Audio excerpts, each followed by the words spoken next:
من الحاجات اللي بتحصل في الامور الحياتيه بتاعت الجواز انه احنا في فتره الخطوبه ما بنقعدش نتكلم عن التفاصيل الصغيره بتاعت البيت.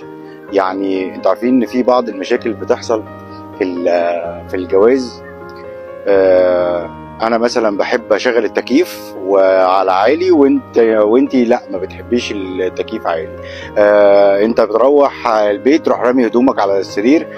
يعني يا ريت في الحاجات دي نتكلم في تفاصيل التفاصيل، يعني عشان نبقى احنا ما نتصدمش بالامر الواقع. فمهم جدا ان الحته دي بالذات نتكلم فيها عشان بتحصل عليها مشاكل كتير، فعشان نبقى عارفين طباع بعض كويس، لانه في حاجات كتير فعلا ما بنعرفهاش الا لما بنكون مع بعض في بيت واحد. مستني تعليقاتكم في الفيديو ده، وما تنسوش تدعموني باللايك والشير، والسلام عليكم.